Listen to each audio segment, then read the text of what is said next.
and thank you all for joining today's conference. All participant lines have been placed in listen-only mode until the question and answer session. To ask a question, please press star 1 on your touch-tone phone. Today's conference is being recorded. If you have any objections, please disconnect at this time. And now I'd like to turn the call over to Adam Grundy with the Census Bureau. Thank you, sir. You may begin. Thanks, operator. Good afternoon, everyone, and thanks for attending today's webinar. My name is Adam Grundy, and I work in the Data User and Trade Outreach Branch, which is an outreach office in the Economic Directorate. The states that we're going to be covering in today's Econ Census webinar are for Kentucky and Ohio.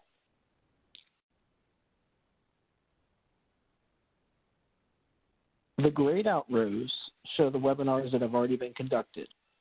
Many of these webinars are archived on the Census Academy link at the bottom of this slide. In the white rows, these are this week's webinars, as well as other upcoming ones. For example, today is May 5th, so we're going to be taking a look at Kentucky and Ohio. And then on May 7th, we're going to have a different colleague that's going to be taking a look at healthcare and social assistance sector, or Sector 62.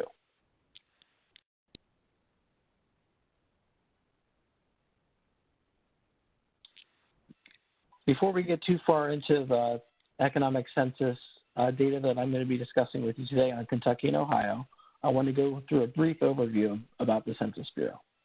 The U.S. Census Bureau is the federal government's largest statistical agency. We conduct more than 130 censuses and surveys each year, including what you are probably most familiar with, the decennial census, or the population survey that goes on every 10 years, the American Community Survey, which is the ongoing annual survey of the nation's population, the Census of Governments, which identifies the scope and nature of the nation's state and local government sector, and of course today's focus on the economic census, which is the official 5-year measure of American businesses. Our mission is to serve as a leading source of quality data about America's people, places, and economy. On the right-hand side is a banner of an example of the Census.gov homepage, which I'll be going to in a few moments.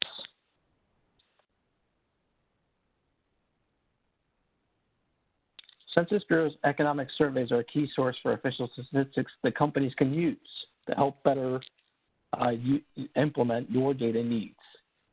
For example, monthly and quarterly surveys are sample surveys that provide the most timely data.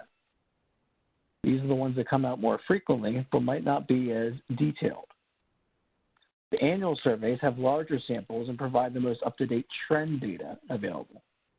And of course, today's focus is on the economic census, which occurs every 5 years. And this provides the most comprehensive data available. It goes down to the greatest level of geography, and it has the greatest level of detail in the makes breakouts. These surveys set the standard for U.S. economic statistics and are fueled by the data provided by the individual businesses.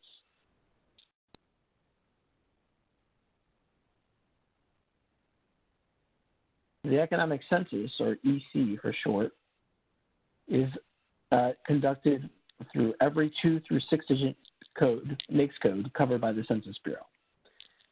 However, it does exclude agriculture, or NAICS 11, and other selected types of businesses that you can see from this link that is provided here. The geography levels that we go down to are provided at the national, state, metro area, county, and even place levels. Other data dimensions include data by business size, franchise status, and etc. There's over 200 data variables shown, including variables like the number of establishments, employment, payroll, sales, plus sector-specific variables. There's also being published on products line data, and it's released on data.census.gov, our new data dissemination platform. Also, it's available on Census Business Builder for the older versions of the economic census, as well as for our upcoming data release in August for Census Business Builder 3.1. I'm also going to outline other census data tools that the economic census data is available on. On the right-hand side, you can see an example of an Econ Census promotion advertisement. Also, a tentative schedule of releases.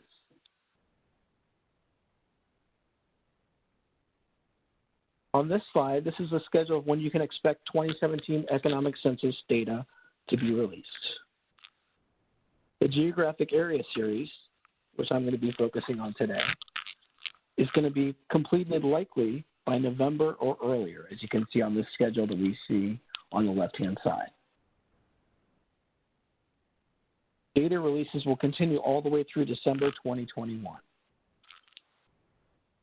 And in this red box at the bottom, we see an example of a link that takes you directly to the updated release schedule so you can stay on track for when you can expect your state to be released.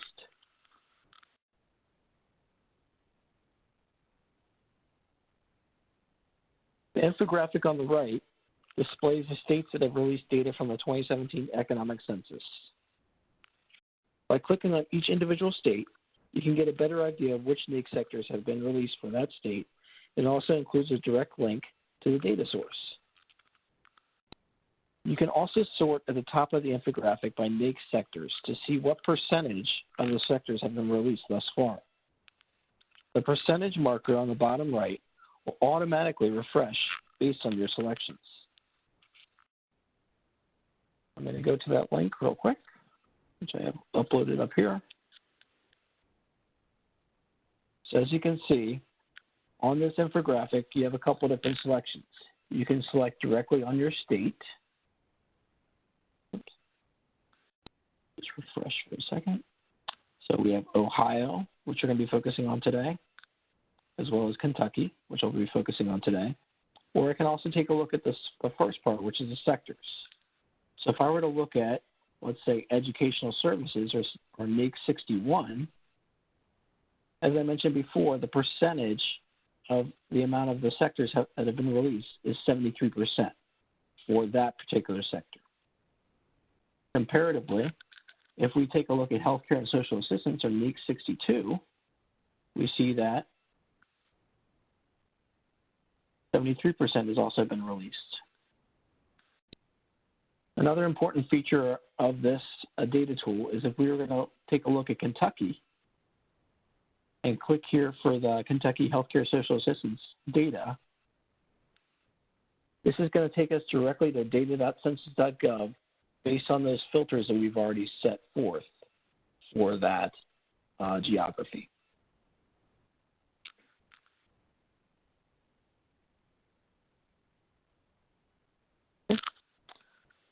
So back on our slide here, we have states that we're going to be covering today, which were released on March 19th. And that is, again, Kentucky and Ohio for today's focus.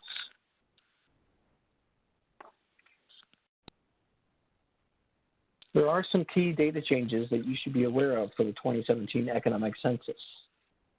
There are some geographic area changes, such as counties, places, and metros. There's no zip code data available in the Economic Census. You will be using the zip code business patterns in order to find that information. And there's also no place data for manufacturing sector. We'll also be going through in the next few slides, there's some NAICS-specific changes. And we're going to be going through the new North American product classification system, what the product lines are being published on. There's other changes, including new disclosure rules and their impacts. And again, like I mentioned, the data.census.gov dissemination platform. So that was that last screen that I showed you on Firefox. And you can also see a key summary of these changes by looking at a recorded webinar that my colleague, who's also on the line today, conducted back in 2019 on the 2017 Economic Census and their key data changes. So let's take a look at Kentucky first. We can see that there's 187 economic place changes. There's 89 places with area gain, or they're places that we've never been able to publish for, but until now. And there's 78 places with area loss. There's 0 places with a name change, 12 new places, and 1 drop place. For example, Bowling Green City is an area gain, and Fort Knox CDP is an area loss. These are just some of the key changes that you can look at for the Kentucky geographic area changes.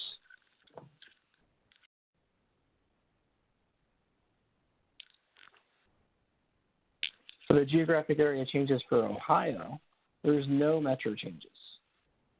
There's 271 economic place changes, 160 with area gain, 99 with loss, one place with a name change, which is Fort Shawnee CDP, 10 new places, and 11 drop places. Please keep in mind in the blue font that we have over here are crossover police parts. These are where they straddle over multiple counties. For example, Dayton City is a place code 21000, and it straddles over multiple counties. A drop place, which is an example in blue, is 36610 or Huber Heights City.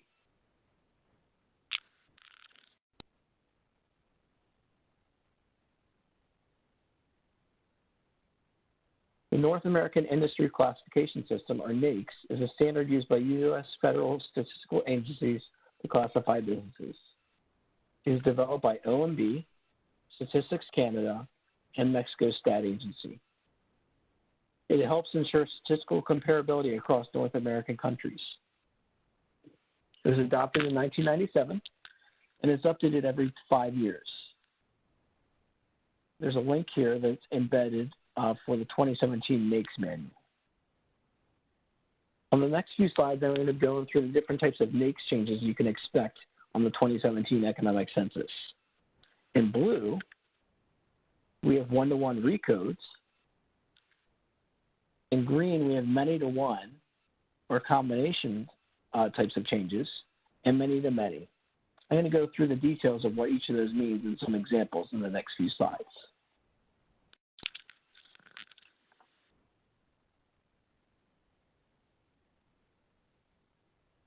For example, for mining, or NAICS Sector 21, we have crude petroleum and natural gas extraction, or NAICS 211111, was changed to crude petroleum extraction, or NAICS code 211120.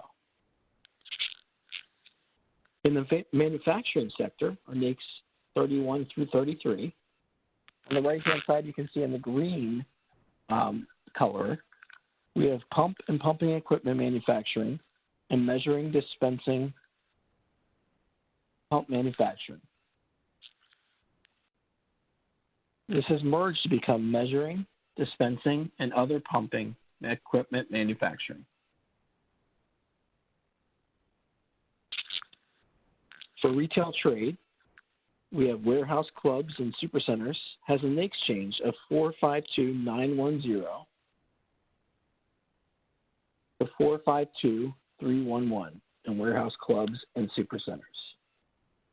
These are just a few of the couple changes you can expect to the 2017 Economic Census. Again, you can visit the NAICS website in the red box for more information about some of these NAICS changes.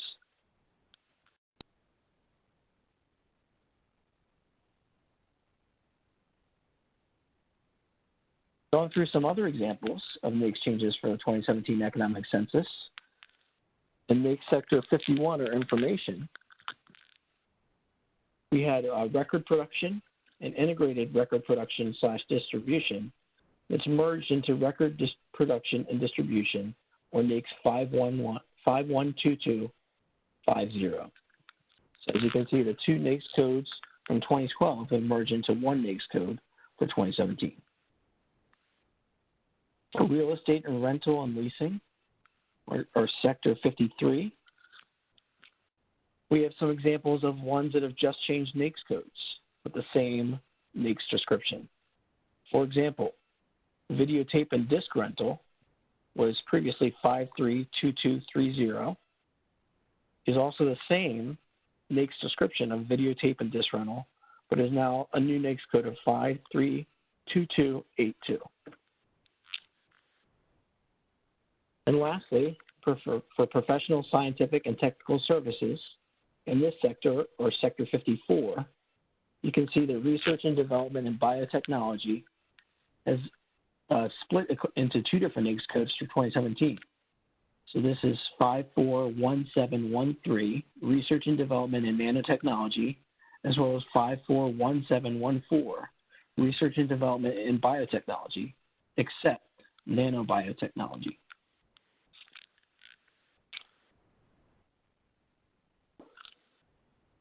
These are some of the data dissemination platforms that we have for looking at the 2017 economic census data. Quick facts on the top left, we'll have upcoming economic census data releases soon.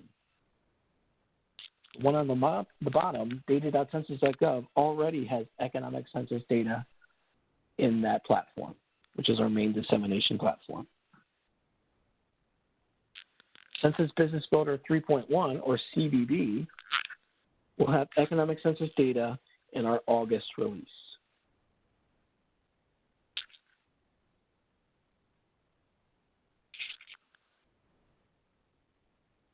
These are some examples of an ongoing series of fun facts for each of the release states. Each fun fact focuses on a NAICS sector of interest for that state and uses the official quarter design from the U.S. Mint. On the upper right-hand side, you can see a box for Measuring a Changing America. This is an America Counts article that was written based on some of these fun facts.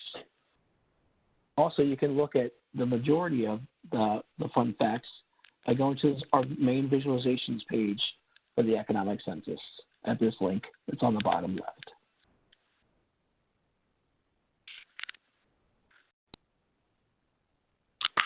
These are some selected findings for the state of Kentucky. We can go through the value of sales, shipments, receipts, revenue, or businesses done for 2017. By taking a look at the wholesale trade sector, which is the top sector in 2017 of the public sector so far. And you can see this is at $125.9 billion worth of sales or revenue.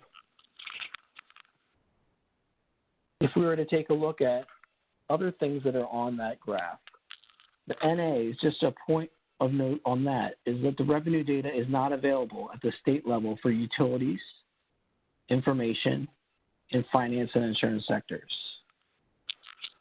The blank areas, for example, construction and manufacturing, have yet to be released for the economic census. So that's the reason why they don't have NAs, but they are blank for those particular sectors. Wholesale also saw its largest increase in revenue between 2012 and 2017 of public sectors of up to $25.9 billion, which you can see on the right-hand side for the change in value from 2012 to 2017 data. This is just a taste of the data that you can experience by looking at the 2017 economic census data. If you were to take a look at wholesale trade in Kentucky, by going down to possibly the county level, you might begin to see more detail and more information about how this actual sector appears in multiple different counties in Kentucky.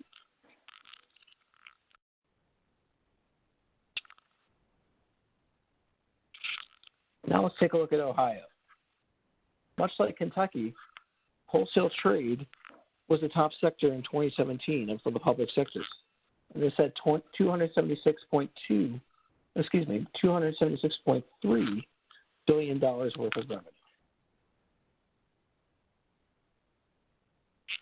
If we were to compare the wholesale trade from 2012 to 2017 for the revenue for this one, you can see that it has $24.1 billion worth of change of revenue from 2012 to 2017 from comparing the two economic censuses. And again, just another point of note, NAs are just revenue data available that are not available at the state level for utilities, information, and finance and insurance sectors. The blank areas, again, have yet to be published.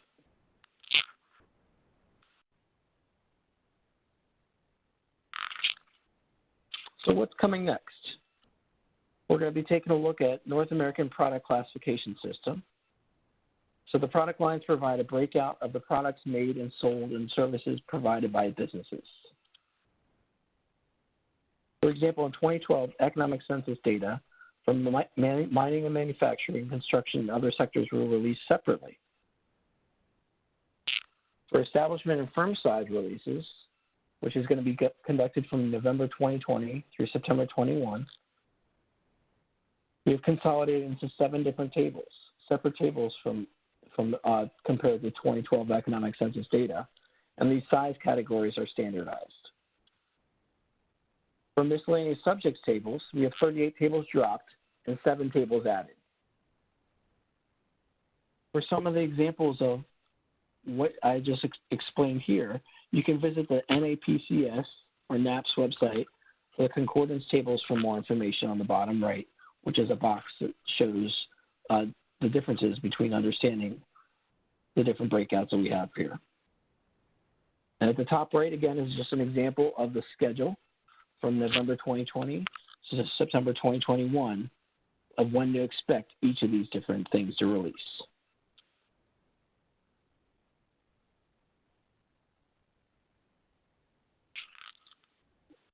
So in summary, the economic census provides a wealth of business data.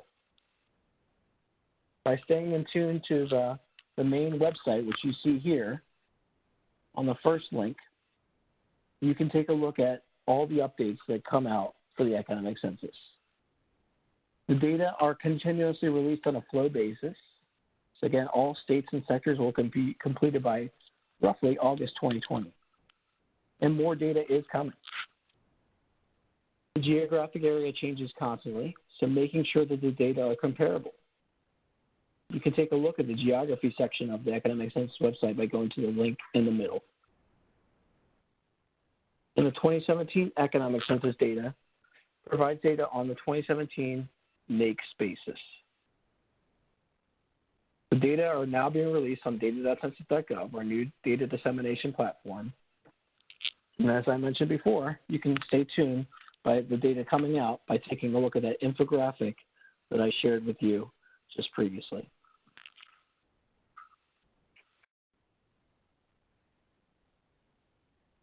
So I want to thank everyone for attending today's webinar. My contact information is on the slide here. Feel free to reach out to me for any other questions you might have. At this time, I'm going to open up the chat feature that my colleague Andy Haight has been monitoring to see what questions you may have for me and my colleague Andy on this topic. Great. Thanks so much, Adam. So we'll take a couple of questions via the chat, a couple of the questions that came in via chat, and then we'll open it up to you all for the phone questions. So one of the questions, well, maybe I'll say both of the questions that I wanted to quickly address in the chat is based upon the, is centered around the place level data changes that Adam had talked about. So as Adam was explaining, the boundaries of cities and towns and counties are constantly changing. And when we publish data for the economic census, we want to make sure that users, number one, are aware of those boundary changes so that when they're making comparisons of the data between 2017 and the 2012 economic census, they are making a good comparison. The second reason why we provide these kinds of materials is to help users who are even using data outside of the Census Bureau. Whether you're using Census Bureau data or data from other sources, it's important to know that the data that you're comparing is in fact comparable. So when Adam was talking about this concept of adds versus dropped places, what he's referring to are places that are now being recognized in the economic census that weren't recognized in previous years. Those are what we think of as an add. versus places that used to be recognized in the 2012 economic census and are now not being recognized for the 2017 economic census. And the biggest reason for those changes there is because of population change. As Adam mentioned, we recognize all incorporated and unincorporated areas that have at least 2,500 population. So very small towns that had below 2,500 population for the 2012 economic census, but now have more than 2,500 population in time for the 2017 economic census, those are places that now qualify, and for the first time we'll be publishing data for those small communities. In the past, the businesses that were located in those small communities were in fact published, they just weren't separately published in data just for that town. They had been published in something called the balance of county, which essentially is the remainder of a county after you take out the places that we do publish. Similarly, a town that is losing population and now they've dropped below that 2,500 criteria, that would be a dropped place where we would have qualified that place for the 2012 economic census, and now we don't. The other question that we got was talking about boundary change. So not only do we have information about those adds and dropped places, but we also have information on places whose boundaries have physically changed. And there's a number of different reasons why the boundaries of a geography can change. For incorporated cities, for municipalities, boundary change often happens because of annexation or de-annexation. A town annexes some land from a neighboring community or a neighboring area that was not previously included in the boundaries of that town, and now the boundaries of that town have grown. That's an area gain. Similarly, a town can de-annex a piece of land, maybe says we're not going to actually include this piece of land that used to be in the boundaries of our town that now is going to be in a neighboring area. That would be an area loss. Sometimes boundary change occurs because of physical phenomenon. If a river changes its course, you have a major flood event and the river actually relocates itself because of that flood. That river change, that the boundary of that river could be the boundary of the town that I actually live in. The southern edge of the town that I live in Maryland is bordered by a river. And if that river were to become flooded and were to move its boundaries, the boundaries of Crossing Maryland would change. So we actually recognize those boundary changes for not only incorporated cities, but also for unincorporated areas, or what we call a census-designated place. Often the boundaries of a particular town may change because of development, but that town is not a municipality. It's not an incorporated place, but the Census Bureau recognizes that people who live in that particular area might want to actually have data for that town, even though it's not an incorporated city. So when we talk about those boundary changes, it's important to understand those changes because sometimes those boundary changes can impact the comparability of the data that we have available that you're trying to compare. I'll give you a personal example. The town that I live in annexed, if you will, some neighboring land on the west side of the main road that passes through our town. In that area of land were a number of businesses that had been there for years, decades probably. But those businesses previously were not included in the boundaries of the town that I live in. Well, in annexing, in adding those businesses to the boundaries of my town, the economy of my town has now grown. Those businesses are now being included in my town's data, but in fact, that change was a figment, that business growth was a figment of the boundary change. It wasn't like there was real geographic or real economic growth. The growth that occurred was because there's businesses that are now included in my town that previously were not included. So one of the key points that Adam's making here in today's presentation is that anytime you're using data over time and you're comparing data over time, you want to make sure that the thing that you're comparing is in fact comparable. And the Census Bureau provides detailed information both for geographic change and for industry change, those NAICS changes that Adam was talking about. If you are making a comparison of the professional, scientific, and technical services sector over time, knowing that there's a brand new industry that we've broken out for nanobiotechnology would be a good thing for you to know, that the definition of that old industry that it was in has now changed. So we have those materials available. So I think those answered two of the questions. Let's see, operator, if we have any other questions over the phone. Thank you, sir. At this time, if you would like to ask a question via your phone line, please unmute your phone, press *1, and briefly state your name when prompted. You may withdraw your request by pressing *2. Once again, for questions from the phone lines, please press *1. One moment, please, for questions to queue.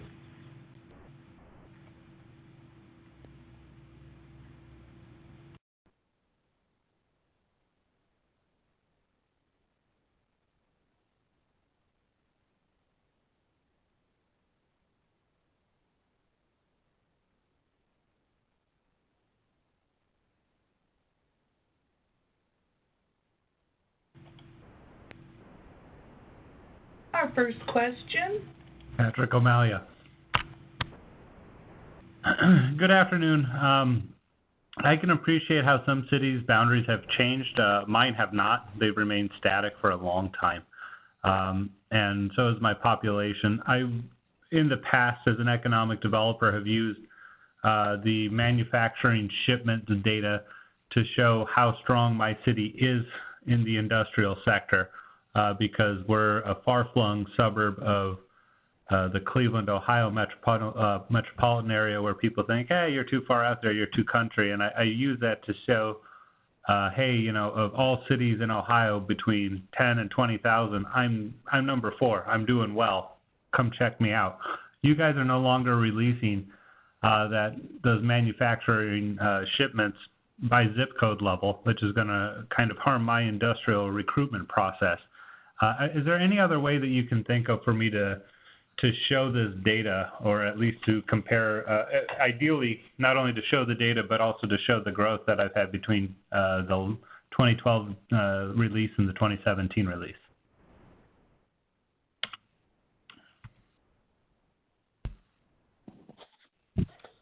Adam, do you want to take that one, or you want me to? Sure, you can start with that, and I'll see if I can chime in with that, Andy. Sure. So thanks for the question, and I guess I'll say I'll apologize for the fact that we are dropping the place level data, that city and town level data available for the manufacturing sector. As Adam mentioned, one of the changes that we are implementing in the 2017 Economic Census is a change to how we do privacy protection, how we do disclosure analysis in our programs. The Census Bureau is committed to protecting the privacy of businesses who respond to our programs. So let's say you and I own the only 2 gas stations in our town. The Census Bureau couldn't publish data for gas stations in our little town, because if we did so, you could easily subtract your data from the published total and know exactly how many employees I have, what my payrolls are, what my sales are, et cetera. For the 2017 Economic Census, we had a fairly substantial change in the disclosure rules that we are implementing for this census. And the result of those disclosure rules will result in some data being suppressed that previously would have been published under the old protection rules. Unfortunately, when you think about the manufacturing sector, in many, many towns, and not just in the smaller towns, but even in the larger cities, there may only be one or two or a fairly small number of big manufacturers in that community or in that particular industry. So because of these new rules, we would have had to suppress over 80% of the place level data that we would have normally have been able to publish. We would have now had to suppress. So the decision was made to simply not just publish an entire table of manufacturing data with the numbers suppressed, all shown as a D in the table, but instead just drop it completely. To your question about what can you do then in place, our zip code business patterns program, which is one of our related annual programs, does publish data and will continue to publish data by zip code. And there will still be manufacturing data available by zip code. And you may be wondering how the heck can you guys be doing it that way by zip code and not publish in the Economic Census by place. The reason why we can is because all we publish in zip code business patterns is numbers of businesses. There's no employment and payroll and revenue data in the zip code business patterns. So at least you will be able to see the relative importance of manufacturing in comparison to other sectors of the economy in the zip code data. I will also openly say that there are other data providers out there that don't have those same privacy protections that we do at the Census Bureau. And as much as it might pain me to recommend you go look somewhere else, that is sort of the reality. You may want to check one of those other third-party data providers that have information that don't have those privacy protections. What I always tell folks when I make that recommendation is please, please, please read the fine print. Understand about how those programs conduct their surveys, what type of analysis and review they do of the data that has been reported or that they are publishing.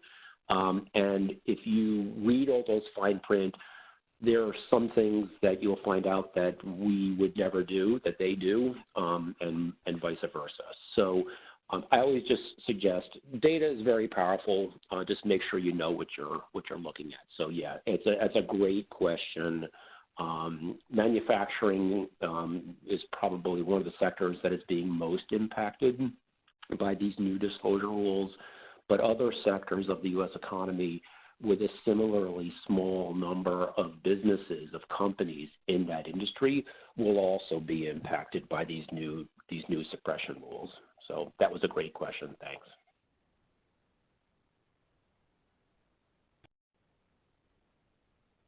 As a reminder for questions, it is star one. Our next question. Robert Ingham. Right. I would like to know the statistics. I've been in the last 3 census in the past, every 10 years until this one. How does these statistics directly reflect on how it is used, say, in Congress and other entities that someone might be able to use? Okay, so if I'm understanding your question, it's how people use the data in order to better make economic decisions? That sounds fairly accurate. Okay, so to speak a little bit to that, what businesses put into the data is basically what they're going to get out of it. Think about it like a restaurant business that's using the data from the Economic Census. They might be able to provide some data on their sales and number of establishments that they have in their restaurant business, and they will be able to see how their businesses are growing and how they can stay competitive with other businesses that are like theirs in those different geographic areas. So by using our data, they can actually look to expand their business, and we use that in our data tool, Census Business Builder, a lot to help businesses use this type of data in order to make informed decisions. For the economic planners portions of that, they would be able to use this type of data in order to make informed decisions for economic planners and things like that along that same line of thinking. So, Andy, is there anything else you would like to chime in with that? Well, yeah, it was attached directly to a business, which I am. I would appreciate your time already. Sure. So one thing I will add to what Adam just said is the businesses often use our information to compare themselves to other businesses like them. So let's say you are operating a particular business in a certain industry and you are concerned that maybe your sales are not as high as you think they could be, or perhaps you're losing employees, you're shedding employees. You bring people in, you train them, but then they leave. Often when you use our data to compare your business's operating ratios to the operating data for other businesses like you, you then find opportunities for products that maybe you don't currently provide, or services that you don't currently provide in your business that other businesses like you are providing. And similarly, you could find cases where maybe the reason why your employees are not staying is because you're paying them 20%, let's say, less than what the going quote unquote going rate is for other employees in your same industry, in your same geography. So certainly those types of comparisons can be done. Businesses often use our data also to grow their business, to decide where new locations to build, to open their business locations based upon the demographic data that we have in Census Bureau for businesses whose customers are the general public, as well as businesses who cater to other businesses, B2Bs. We have a lot of our data users that use our information, our business data, to identify potential customers for their B2B business and even suppliers for their business. So let's say I was opening a auto parts wholesale business. Knowing something about where the auto repair facilities and the new and used car dealerships and the auto parts retail businesses are located, that might help me decide where to locate my wholesale business to better serve those customers. So like I said, a lot of times our data is used to sort of identify those sort of business opportunities.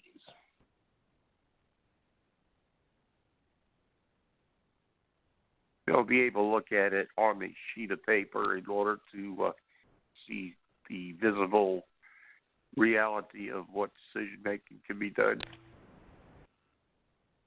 Yeah, so certainly we have our data are available in tabular format in a number of our data tools. Adam mentioned a data tool called Census Business Builder that primarily displays our data in a map-based interface. So, for example, you might be able to look at the average annual payroll per employee for each of the counties in a region and to say, oh, okay, in this one county, businesses in my industry pay their employees X number of dollars, whereas in this neighboring county, they pay them a lower amount of money. And then sort of then using that data to understand maybe is that a good place to locate my business. Sometimes a map is a nice way to be able to visualize that data. Yeah, right. So many words. I appreciate it. Thank you. You're welcome. I'm showing no further questions from the phone lines at this time. Okay. Well, I wanted to thank everyone again for attending today's webinar. We appreciate your questions and your interest in Census Bureau data. Thank you, everyone. This concludes today's conference. You may